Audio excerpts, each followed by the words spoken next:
Assalamualaikum warahmatullahi wabarakatuh. Salam bonsai mania, kreativitas bebas tanpa batas. Pada video kali ini saya lagi jalan-jalan atau ngopi di galerinya Pak Ibut Craft, tepatnya di Desa Majan, Pak. Desa Majan, Kecamatan Kedungwaru, Tulung Agung. Monggo konco-konco di wilayah Tulungagung atau sekitar Tulungagung yang mau ngopi di sini, banyak sekali jenis-jenis bonsai di sini, dari yang bahan sampai yang sudah bagus loh, ada semuanya. Pada video kali ini saya mau membahas tentang sebuah bonsai yang ada di sini loh. Ini dari jenis Kawista, sancang ini Pak, ya, sancang. Ini kembang sepatu. Nah ini lur, yang jarang dibuat bonsai oleh para seniman-seniman bonsai saat ini. Jarang sekali yang membuat seperti ini. Saksikan keseruan kami nanti. Tetap di channel Gubuk Bonsai Tulungagung. Jangan lupa subscribe, share, like, and comment. Pertama kita bahas ini lur, dari jenis Kawista. Ini perawatan berapa bulan atau tahun ini Pak? Ini sebenarnya di ground itu sudah 1 tahun kawis ini, mulai kecil dari 1 jari ya, terus saya ground. Cuman groundnya kalau kawis itu karena memang agak sulit, jadi kita kasih, misalnya kita kasih genteng atau kita kasih bahasanya kalau di daerah kita digendon. Oh, digendon ya? Iya. Biar aman ya Pak? Biar aman untuk akarnya, karena nanti kalau sampai akar itu tembus di tanah, kerepotannya kita kalau motong akar itu biasanya pakai cangkok akar. Seperti itu. Jadi kalau lebih aman kita gendon aja. Biar nanti pengangkatan akar lebih mudah, untuk mengurangi angka kematian Pak. Iya. Tentunya ya. Dari jenis Kawista ini Pak, ini termasuk aliran gaya apa ini Pak? Kalau gaya kita pakai ini gasket ya, Sami. Gasket karena ada apa akar yang sudah ranting yang turun itu sudah bisa dinamakan gasket. Ini. Nah, untuk perawatan gasket biasanya lebih sulit karena apa? Pohon itu turun. Kalau kita pakai gaya-gaya yang formal, setting dan lain sebagainya itu lebih enak karena ada cahaya yang biasanya ke pohon itu lebih ke atas. Jadi kalau gasket itu perawatannya agak sulit.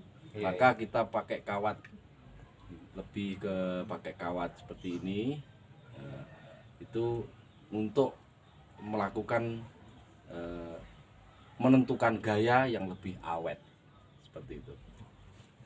Ini dulu dari sebesar apa Pak, atau semai biji nih? Iya, ini semai biji. Terus saya angkat itu satu kelingking kalau nggak salah ya. Itu mulai saya angkat di pot. Tapi saya los dulu, meskipun di pot tapi tetap di los, jadi belum saya ranting. Ini baru-baru ini saya ranting. Kebetulan cabang-cabangnya kan banyak. Batang utama ini sudah menentukan, kemarin ya sudah los gini. Terus ada cabang yang agak besar di bawah ini, saya arahkan ke bawah kok kelihatan cantik, jadi jadilah seperti ini gaya gasket ini. Seperti ini. Nah, yang kedua kita membahas sebuah pohon ini lor. Ini jenis pohon sancang. Banyak sekali teman-teman yang biasanya mengeluh kesah, sering mati ranting atau gimana. Ini nanti kita akan tanya bagaimana perawatannya yang tepat. Monggo Pak Ibut, bagaimana perawatannya supaya subur jenis sancang ini, enggak mati ranting itu? Sancang sebenarnya kan tumbuhan yang tumbuhnya enak Mas ya. Iya, iya. Nah, enak. Jadi kita tanam misalnya diincep nih wis urip seperti itu. Tapi kebanyakan sancang itu keluhan dari teman-teman itu mati ranting.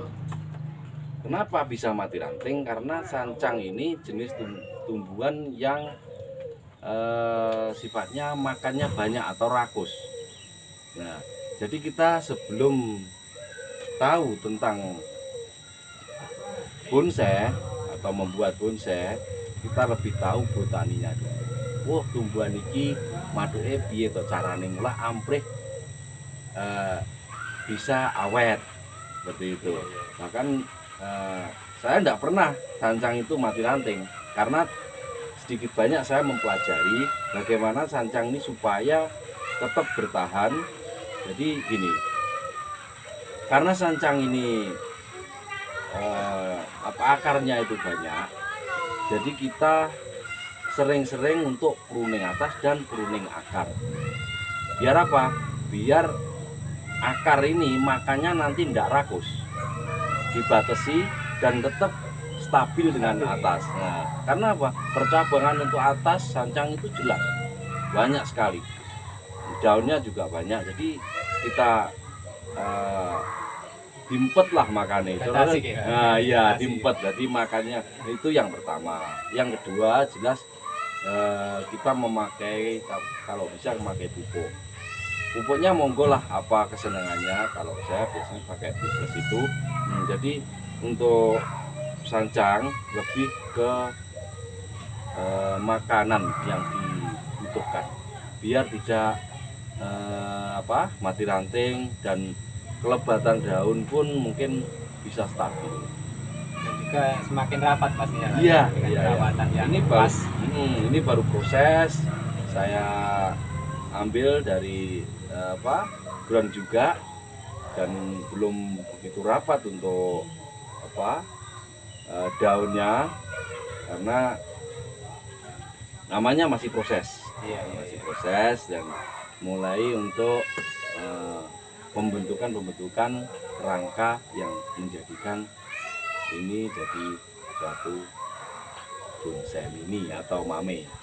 Nanti konsepnya mau dibuat seperti apa Pak? Kira-kira gambaran saja ini. Nah, gambaran ini pohon kan formal, Iya. cuma ini ada yang bawah ini cabang yang panjang, ini saya liarkan aja. Jadi gambarannya kita itu pohon ini formal tapi gayanya tetap simetris. Seperti itu sih, ada semi slanting gitu. Karena apa? Judul zaman juga kreativitas tanpa batas. Ini juga tanpa batas, seperti itu. Nah, yang ketiga ini lor, dari jenis apa? Kayaknya ini ya nih, tanaman pagar ini ya.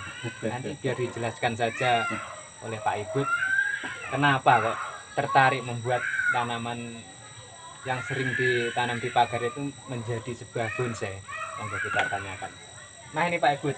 Iya. Ini ide dari mana ini? Kok bisa membuat seperti ini dari jenis pohon ini? Monggo dijelaskan. Iya. Sangat unik ini loh.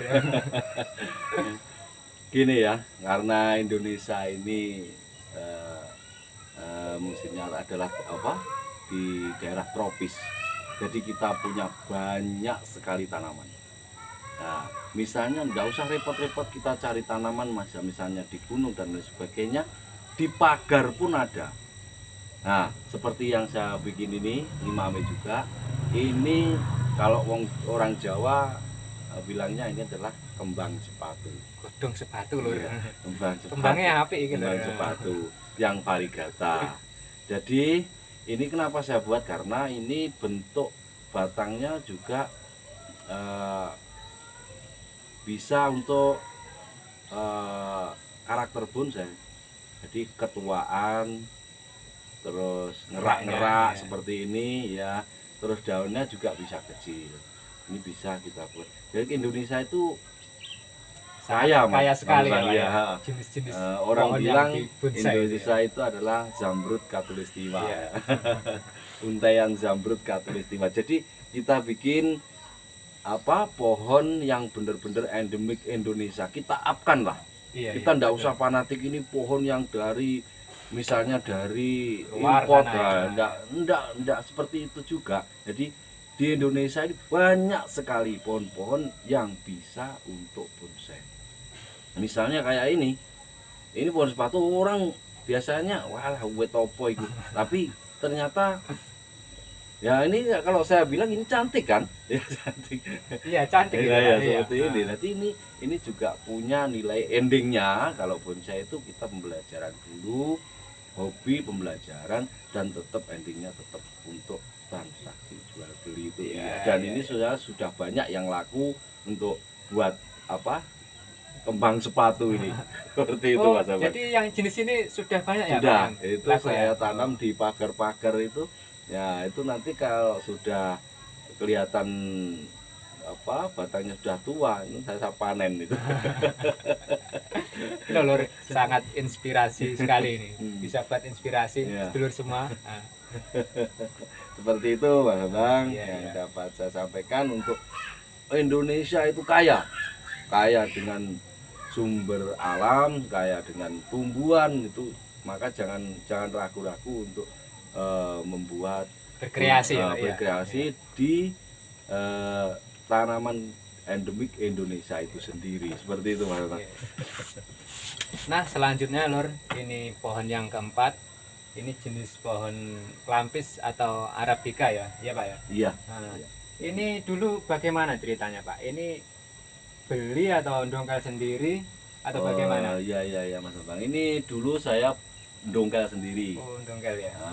Dongkel sendiri di wilayah Tulungagung sini sendiri, daerah Pak Purworejo sana.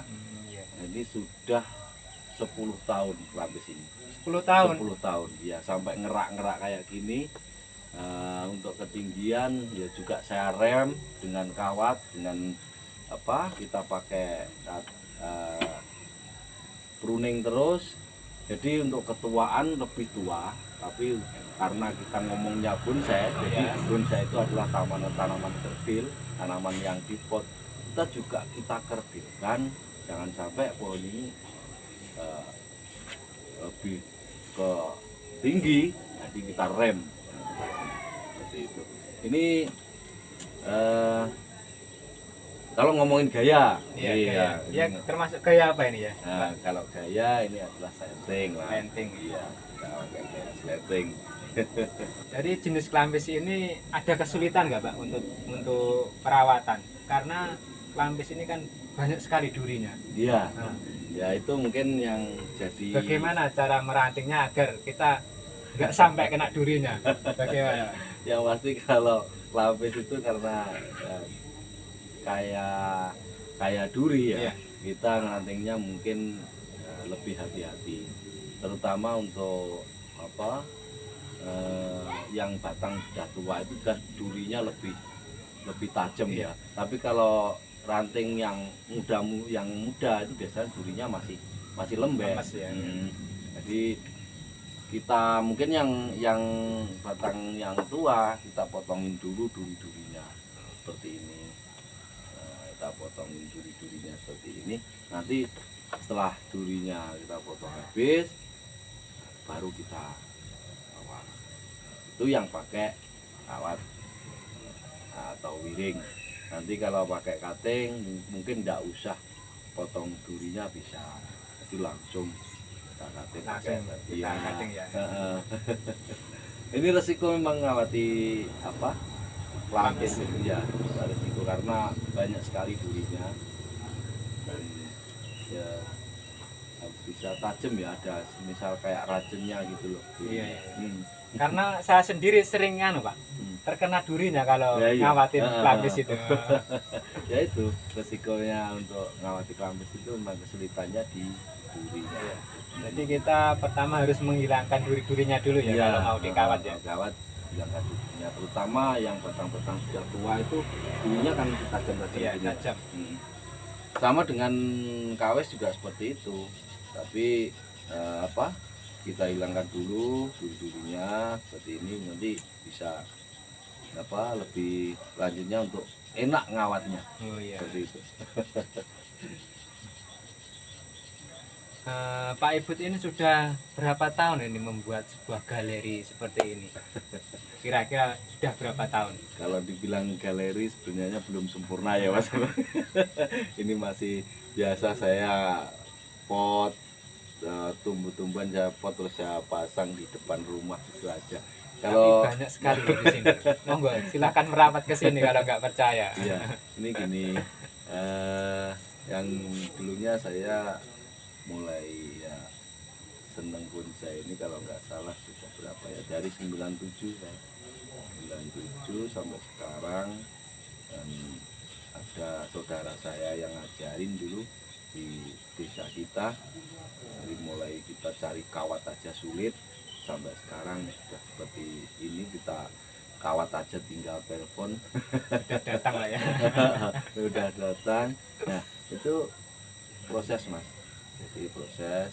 Dan kebetulan anak saya ini bikin warung ini, jadi kita lebih penataannya lebih bagus untuk warung. Wah, ini saya bikin di depan rumah aja biar kelihatan kayak galeri kayak. Sebenarnya ini hanya penghias warung saja, dan alhamdulillah dari hobi ini bisa dimanfaatkan untuk jual beli, Menghasilkan. Menghasilkan. Hobi sekaligus penghasilan juga loh. Iya. Selain ini apa kegiatan Pak Ibut? Saya biasa di taman Mas, ya. Taman.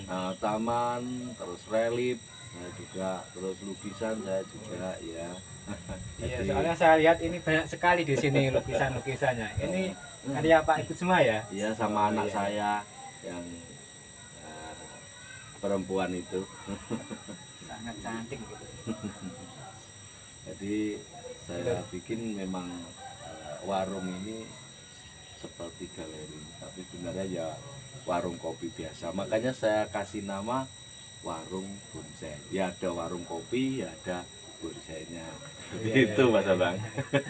Kalau seperti gambar ini Pak, ini imajinasi atau ada orangnya? Itu ada. Ada orangnya ya? Emang ada orangnya ya? Seperti ini kan anak saya yang lukis ini, Dian Sastro. Oh iya iya iya iya. Iya. Ini penari Bali juga. Ini juga penari. Ini semua berdasarkan foto Mas. Kalau misalkan ada yang pesan ini Pak Ibut, Iya. satu wajah ini sampai berapa maharnya kira-kira? Kita tinggal Mas, tinggal lihat besarnya. Oh besarnya ya? Besarnya. Oh, Misalnya iya. pinginnya 1 meter kali berapa, atau 60 kali 50, itu tinggal seperti itu. Kalau ini berapa ukurannya ini Pak? Itu sekitar 60 kali 50 Mas. 60 kali 70 kali 50 kalau nggak salah. Nah kalau yang ukuran seperti itu sampai berapa kira-kira satu wajah ini? 1 juta Mas. 1 jutaan ya? Iya. Mantap lur. Kayak wong tenanan. Nah mungkin ini ada pesan-pesan buat konco-konco penghobi bonsai semuanya. Monggo Pak Ibut. Oke, iya. Begini, untuk teman-teman atau saudara-saudara penghobi bonsai setanah air, khususnya di Tulungagung. Jadi saya berharap yang pertama lebih merangkul kekeluargaan, kesatuan sama penghobi bonsai se-Tulungagung pada khususnya, dan untuk se-Nusantara pada umumnya. Yang lebih penting kita memperkuat tali persaudaraan. Mungkin sekian dulu video kali ini. Semoga menginspirasi semuanya. Sangat bermanfaat sekali bincang-bincang kali ini bersama Pak Ibut. Tonton terus videonya, video-video selanjutnya dari Gubuk Bonsai. Cukup sekian. Salam guyub rukun dan kompak selalu.